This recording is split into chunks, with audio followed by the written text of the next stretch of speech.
안녕하세요. 굿월스입니다.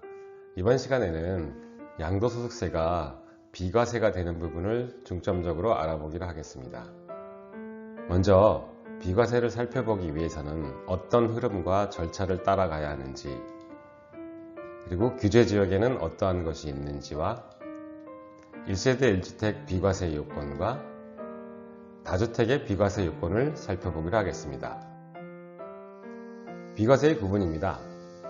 여기에 대한 근거는 소득세법 제89조에 나와 있고요. 어떠한 흐름을 따라가야 되는지는 순서대로 말씀드리도록 하겠습니다. 먼저 내가 살고 있는 지역이 규제지역에 해당하는지 여부, 거기에 따른 규제 강도는 어떻게 되는지, 여기에는 조정지역과 투기과열지구, 투기지역이 있고요. 조정지역은 주택법 제63조 2에서 주택정책심의위원회 심의를 거친 후 국토교통부 장관이 지정하게 되어 있습니다. 투기과열지구는 마찬가지로 주거정책심의위원회 심의를 거쳐서 국토교통부 장관이나 시도지사가 지정하게 되어 있고요. 투기지역은 소득세법 제104조 2에 규정되어 있는데 국토교통부 장관의 요청에 의해서 부동산가격안정심의위원회 심의를 거친 후 기획개정부 장관이 지정하게 되어 있습니다. 이 규제지역에 해당하는지를 먼저 살펴보고 다음에는 자기가 살고 있는 집이 1세대의 1주택이냐 아니면 다주택이냐를 판단해 보게 되는데 1주택은 또한 양도가액에 따라서 양도가액이 9억 초과인 경우에는 과세가 되고 9억 이하인 경우에는 비과세가 됩니다. 다주택의 경우에는 보통 일시적 2주택이 있고요. 일시적 2주택에는 일반적인 경우와 다주택 처분 후 또한 임대주택을 제외해서 일시적 2주택이 되는 경우가 있습니다. 다주택에는 말 그대로 3주택 이상의 주택을 말합니다. 규제지역에 대해서 알아보겠습니다. 규제지역은 크게 조정대상지역, 투기과열지구, 투기지역으로 나누어지는데요. 그림에서 보시는 것처럼 연두색이 조정대상지역, 살색이 투기과열지구, 빨간색이 투기지역에 해당이 됩니다. 규제지역 조정에 대해서 알아보기로 하겠습니다. 6.17 부동산 대책에서는 조정대상지역 및 투기과열지구가 확대되었는데요. 확대된 지역을 중심으로 말씀드리면 경기는 전 지역, 인천은 강화 옹진을 제외한 전 지역이 되고요. 지방 같은 경우에는 대전, 청주의 동지역과 오청, 오성읍, 투기과열지구에서는 수원, 구리, 금포, 의왕, 용인, 수지, 기흥, 또한 대전 쪽에는 동구, 중구, 서구, 유성구가 포함되었습니다. 규제지역으로 지정되는 지정 요건에 대해서 알아보겠습니다. 여기에는 조정지역과 투기과열지구, 투기지역이 있는데 먼저 조정지역에 대해서 살펴보기로 하겠습니다. 조정지역은 청약과열지역과 위축지역으로 구분되고요. 또한 투기과열지구, 투기지역으로 구분됩니다. 조정지역은 전제조건이 주택법 제63조의 2에 규정되어 있고요. 선택요건은 그 중에 하나를 택일하게 되어 있는데 주택법 시행규칙 제25조에 규정이 되어 있습니다. 먼저 조정지역 중 청약과열지역을 보면 중요한 것 중심으로 말씀을 드리겠는데 분양권 전매량을 중점적으로 보게 될 것이고 직전월부터 소급하여 3개월간 분양권이 전년 동기 대비 30% 이상 증가한 것을 말합니다. 위축지역은 주로 미분양을 보게 될 텐데요. 미분양 같은 경우에는 직전월부터 소급하여 3개월간 평균 미분양 주택수가 전년 동기 대비 2배 이상 증가한 것을 말합니다. 투기지역의 경우에도 전제는 주택법에 또한 선택은 시행규칙에 규정이 되어 있는데요. 여기서는 분양계획 같은 경우에는 분양계획이 직전월보다 30% 이상 감소하거나 사업계획 승인, 건축허가 실적이 직전 연도보다 급격히 감소한 것을 말합니다. 투기지역은 앞의 것보다는 조금 더 광범위해서 부동산 가격을 중심으로 보게 되는데요.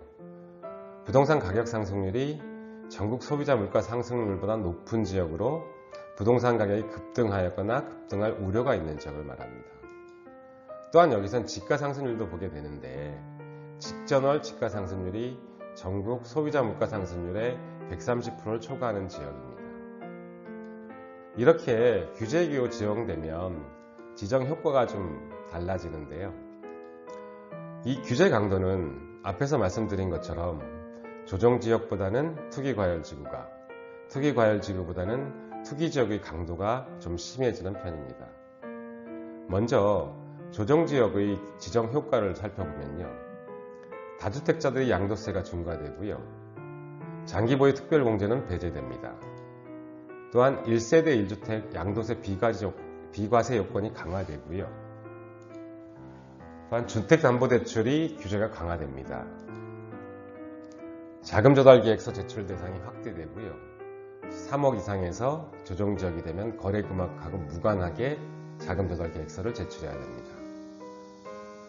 오피스텔 전매 제한 기간이 강화되고요. 다음은 투기과열지구의 지정 효과입니다. 민영주택의 재당첨이 제한되고요. 소유권 이전 등기 시까지 전매가 제한됩니다. 민간택지의 분양가 상한제 정형주택의 분양가가 공시하게 되어 있습니다. 마지막으로 투기지역입니다. 투기지역은 양도세의 가산율이 적용되고요. 주택담보대출 만기 연장이 제한됩니다. 다음으로는 규제지역에서 비과세 요건을 알아보기로 하겠습니다. 여기에 대한 기준일은 2017년 8월 3일 이후가 기준이 됩니다. 보시면 규제지역이 있고 비과세 요건이 있는데요. 여기서 2년 보유는 필수사항이고요. 조정지역인 경우에는 다주택자가 중과됩니다. 또한 조정지역 내에서는 2년 거주가 물론 연속할 필요는 없지만 2년 거주 요건이 추가가 됩니다. 다음은 보유기간에 대해서 알아보기로 하겠습니다. 보유기간은 취득 때부터 양도 때까지의 시기인데요. 원칙은 소득세법 제98조에 규정되어 있는데 대금 청산일이 원칙입니다. 보유기간 계산은 소득세법 시행령 제154, 152의 2, 162조에 규정되어 있는데요. 일반 거래 같은 경우에는 대금 청산일, 소유권 이전 등기 중 빠른 날이고요. 재개발, 재건축 경우에는 재개발, 재건축 전 예전 주택 취득일을 말합니다. 도정법상의 재개발, 재건축은 공사기간은 보유기간에 포함이 됩니다. 자가건설형 주택 같은 경우에는 사용승인서 교부일, 임시사용승인일, 사실상 사용이 좀 빠른 날이고요. 20세대 미만의 임의 재건축 공사기간은 공사기간이 포함되지 않습니다. 분양권 같은 경우에는 잔금 청산일이나 등기 접수일 중 빠른 날이 되고요. 잔금 청산일 전에 완공되지 않았다면 완공일, 즉 사용승인일이 되겠죠. 이혼의 경우에는 다른 이혼자의 당초 부동산 취득일인데 여기에는 이혼 위자료로 받은 경우가 아닌 재산분할 청구권으로 취득한 경우를 말합니다. 가등기 같은 경우에는 보유기간에 산입되지 않습니다. 상속 같은 경우에는 상속 개시일이고요. 만약에 동일세대원인 경우에는 피상속인의 취득일을 말합니다. 증여는 증여등기 접수일이고요. 동일세대원 같은 경우에는 세대 전체를 기준으로 판단합니다. 예외적인 규정으로 보유기간의 제한을 받지 않는 것이 있는데 여기에는 소득세법 시행령 제154와 156조의 2에 규정이 되어 있습니다. 부득이한 사유 경우에는 취약, 직장 이전, 질병 등을 말하는데 여기에는 1년 이상 거주하고 세대 전원이 이전해야 되는 요건이 따릅니다.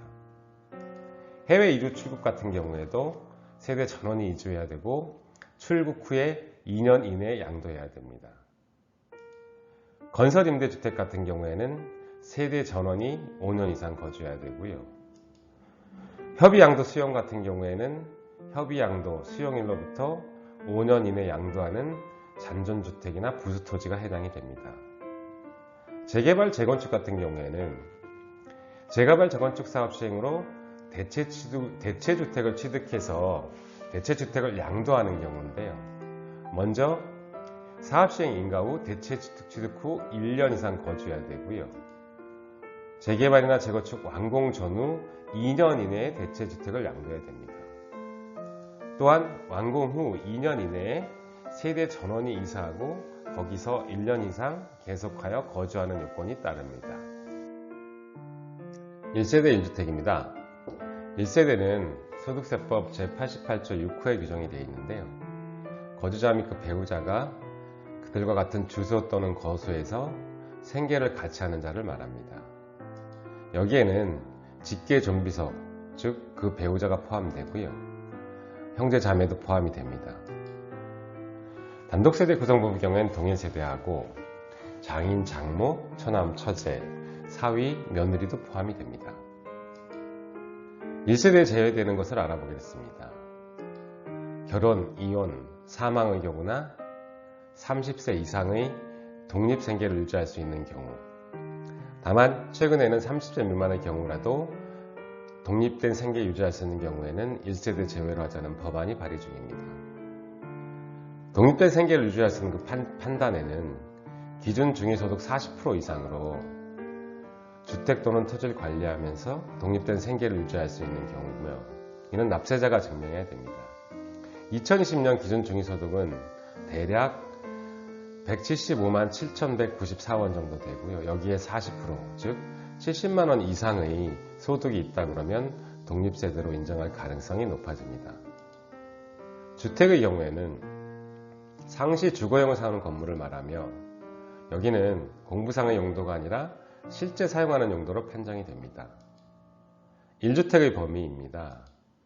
1주택은 실무상으로는 현재 주민등록상 동일세대로 등록되어 있는 점으로 판단하고요. 여러 가지 구분 방법이 있는데 먼저 그것을 구체적으로 살펴보면 판정 시기는 양도일 현재고요. 주택의 정착 면적은 건물의 수평 투영 면적을 말합니다. 부속 토지도 또한 포함이 되는데 도시지역 같은 경우에는 건물 정착 면적의 5배, 도시지역 외의 경우에는 건물 정착 면적의 10배가 포함이 됩니다. 겸용주택입니다. 겸용주택은 주택과 겸용되는 주택인데 주거로 사용되는 부분이 50%를 초과할 경우에는 전체를 주택으로 보고요. 50%가 안 되는 경우, 이하인 경우에는 주거로 사용되는 부분만을 주택으로 봅니다. 마지막으로 1세대의 비과세 요건 중 가장 중요한 부분인데요. 여기에는 다세대가 1세대 2주택이 되고 또한 나중에 1세대 1주택을 판단한 기본적인 조건인데요. 1세대가 한 주택만 2년 이상 보유, 여기에 조정 대상 지역은 거주 요건이 추가되고요. 양도시 실거래가 금액이 9억 이하여야 합니다. 다주택의 비과세입니다. 먼저 일시적 2주택이고요. 여기는 그 근거가 소득세법 시행령 제154, 155조, 조세특례제한법 제99조의 4에 규정이 되어 있습니다. 일시적 2주택 같은 경우에는 두 가지로 구분이 되는데 일반적인 경우에는 종전주택 취득 후 1년 이상이 지난 후 신규주택을 취득해야 되고 또한 신규주택 취득 후 3년 이내에 종전주택을 양도해야 됩니다. 여기에 대해서는 뒷부분에 자세히 설명을 해드리겠습니다. 또한 지방이전 공공기관과 기업의 종업원한테는 신규주택 취득 후 5년 이내에 종전주택을 양도해야 됩니다. 주거 영역 내 주택 두 채가 가지고 있는 경우에는 한 세대가 모두 두 채를 주거용으로 쓰고 있는 경우에 해당이 합니다. 매수인이 등기를 하지 않는 경우에는 매도한 사실, 즉 잔금 수령 등이 확인되면 비과세가 됩니다. 상속의 경우에는 상속주택을 먼저 매매하면 과세가 됩니다. 또한 공동상속인 경우에는 상속지분이 큰 상속인이 소유하고 되어 있는데 상속지분이 동일한 경우에는 당해주택 거주자, 그 다음이 최연장자 순입니다. 결혼의 경우에는 혼인한 날로부터 5년 이내 먼저 양도하는 주택이 해당이 됩니다.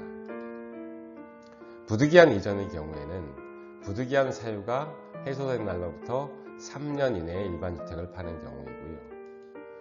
노부모범의 경우에는 노부모 즉 직계 존속 중 어느 한 사람이라도 60세 이상인 경우엔 가능합니다. 즉 노부모와 세대를 합친 날로부터 10년 이내에 양도해야 되고요.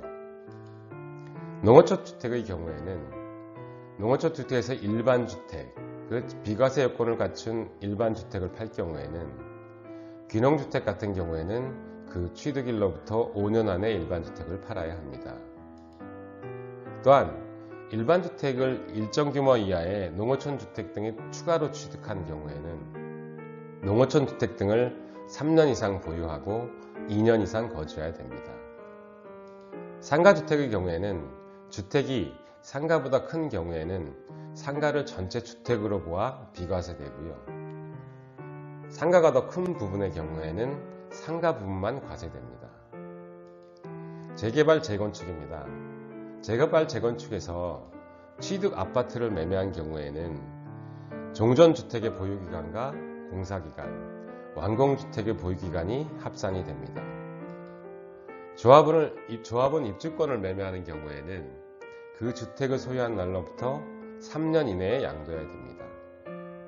장기 임대주택의 경우에는 거주주택 비과세가 적용이 되는데 이 거주주택 비과세의 임대주택 요건에 보면 임대주택 등록을 먼저 해야 되고요.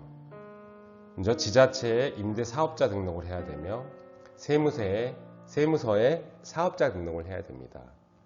이 두 가지 중 한 가지가 누락되어서 비과세 혜택을 못 보는 경우가 있는 경우도 있는데 이 부분은 주의를 요합니다. 공시가격 같은 경우에는 6억 이하이고요. 수도권은 3억 원입니다. 또한 임대기간은 임대주택 등록 후 5년 이상 등록해야 됩니다. 이 기간 충족 전에 거주주택 양도는 가능하나 임대주택의 임대 의무 기간은 반드시 채워야 합니다. 일시적 1세대 2주택 경과 규정을 살펴보기로 하겠습니다. 여기에는 신규주택의 경우에는 종전주택 취득 후 1년 이후에 취득해야 되고요. 2017년 8월 3일 이후에는 조정지역 내에서는 2년 거주 요건이 추가가 됐습니다. 구체적으로 기간별로 살펴보면 2018년 9월 13일 이전에 취득한 경우에는 취득, 보유, 처분 기간이 1년, 2년, 3년으로 되어 있는데요. 2018년 9월 14일부터 2019년 12월 16일 취득분에 대해서는 1년 후 취득, 2년 거주, 2년 내 처분. 또한 2019년 12월 17일 이후 취득분에서는 1년 이후 취득, 2년 거주, 1년 이내의 처분의 규정이 적용이 됩니다. 신규주택으로는 따라서 1년 이내에 전입을 해야 되는데 담보대출의 경우에는 6개월 이내에 전입을 해야 됩니다. 전입하는 주택에 임차인이 존재한 경우에는 임대차 종료일이 되는데 여기에는 최대 2년이 적용이 됩니다. 농어촌 주택과 고향주택을 알아보기로 하겠습니다. 농어촌 주택의 경우에는 면 또는 인구 20만 이하의 시의 동을 말하고요. 주택의 규모는 대지가 약 200평 이내야 됩니다. 취득 시 이제 기준 시가는 2억 원 이하야 되고요. 고향주택의 경우에는 10년 이상 거주한 사실이 있는 인구 20만 이하의 시적을 말합니다. 주택 임대사업자 등록 제도를 살펴보겠습니다. 주택 임대사업자 등록은 단기와 장기로 나누는데 단기는 4년 이상, 장기는 8년 이상으로 구분되고요. 임대료의 증액률이 5% 이내로 제한이 됩니다. 거주주택 비과세 사례를 살펴보기로 하겠습니다. 어떤 분이 최초 자가주택이 있고 2개의 주택을 인도하는 경우를 살펴봅니다. 최초 자가주택 같은 경우에는 비과세 요건을 충족한 경우에는 비과세 받을 수 있습니다. 이러한 경우 이 주택이 2019년 2월 13일 이후 취득분 같은 경우에는 최초 일에만 적용됩니다. 두 번째의 경우에는 임대주택과 자가주택 두 개가 경영되어 있기 때문에 임대한 기간부터 자가주택 양도일까지 전체 기간에 대한 양도 차익에 대해서 과세가 됩니다. 이걸 처분하고 다시 임대주택 두 번째와 자가주택 두 번째의 경우에 있는 경우에는 자가주택의 보유 기간, 거기에 따라서 이제 비과세가 적용이 규정이 됩니다. 마지막으로 다주택자의 중과가 배제되는 경우를 살펴보기로 하겠습니다. 여기에는 크게 2주택과 3주택으로 나누어지는데 앞에서 언급한 부분과 중복되는 부분이 있는 부분들은 스킵을 하고 중복되지 않는 부분만을 말씀을 드리도록 하겠습니다. 먼저 2주택입니다. 3주택 이상자의 중과 제외 대상 주택이 되고요. 다음에 소송 진행 중이거나 소송 결과에 따라 취득한 주택은 확정 판결일로부터 3년 이내에 양도하면 됩니다. 양도 당시 기준시가가 1억 원 이하인 주택이 되고요. 또한 조정 대상 지역 공고 전에 매매 계약을 체결하고 계약금을 받은 사실이 증빙서류에 확인되는 주택은 중과가 되지 않습니다. 3주택의 경우입니다. 3주택은 수도권 광역시, 특별자치시 외 지역의 양도 당시 기준시가가 3억 원 이하인 주택 또는 조세특례제한법상 감면 대상 주택, 여기에는 주로 임대의 경우와 미분양 주택 등이 열거되어 있습니다. 10년 이상 무상 채용한 장기 사원용 주택, 5년 이상 운영한 가정 어린이집, 또한 문화재 주택, 저당권 실행, 채권 변제로 취득한 주택의 경우에도 3년 이내에 양도하면 중과되지 않습니다. 이상으로 양도세가 비과세되는 경우와 규제지역 내에 계정에 대한 변천사를 살펴보았고요. 다주택자가 마지막으로 중과가 제한되는 그런 부분의 내용을 살펴보았습니다. 많은 시간 시청해 주셔서 감사드리고요. 고맙습니다.